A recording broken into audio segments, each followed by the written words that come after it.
मेघालय की खूबसूरत पहाड़ियों में एक ऐसा नाम है जिसे आज भी लोग गर्व और सम्मान के साथ याद करते हैं।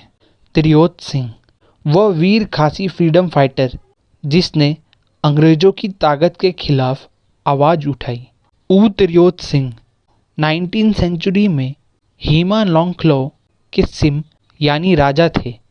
उस समय अंग्रेज आसाम और बंगाल को जोड़ने के लिए खासी पहाड़ियों के बीच सड़क बनाना चाहते थे। शुरुआत में त्रियोत सिंह इस बात के लिए तैयार हो गए क्योंकि उन्हें लगा कि इससे उनके लोगों का फ़ायदा होगा, लेकिन बाद में उन्हें समझ आया कि अंग्रेज खासी राज्यों पर कब्जा करना चाहते हैं और उनकी आज़ादी ख़त्म करना चाहते हैं।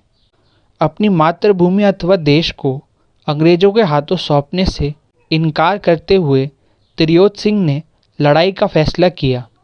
वर्ष 1829 में उन्होंने अंग्रेज़ों के खिलाफ युद्ध शुरू किया, जिसे आज एंग्लो खासी युद्ध के नाम से जाना जाता है। हालांकि खासी योद्धाओं के पास केवल तलवार, भाले और तीर कमान जैसे पारंपरिक हथियार थे, फिर भी उन्होंने बंदूक और तोपों से लैस अंग्रेजी सेना का बहादुरी से सामना किया। घने जंगलों और पहाड़ियों का सहारा लेकर त्रियोत सिंह और उनके साथियों ने कई वर्षों तक गुरिल्ला युद्ध जारी रखा। उनकी बहादुरी ने अनेक खासी लोगों को एकजुट होकर अपनी ज़मीन और आज़ादी की रक्षा करने के लिए प्रेरित किया। लेकिन कई वर्षों की लड़ाई के बाद अंग्रेज़ों ने 1833 में त्रियोत सिंह को पकड़ लिया। उन्हें उनकी मातृभूमि अथवा देश से दूर ढाका की जेल में भेज दिया गया।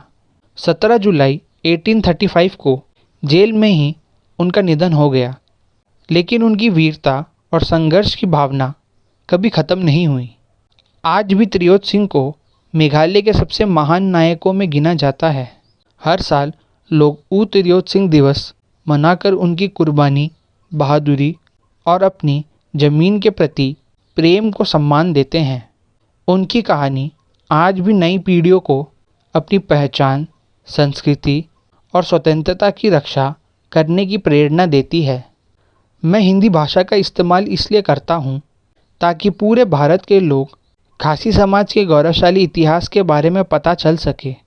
दूसरे राज्यों के लोग भी जान सके कि नॉर्थ ईस्ट भारत में भी ऐसे कई अनसंग हीरोज़ हुए हैं जिन्होंने देश की आज़ादी और अपनी मातृभूमि की रक्षा के लिए अपना बलिदान दिया है।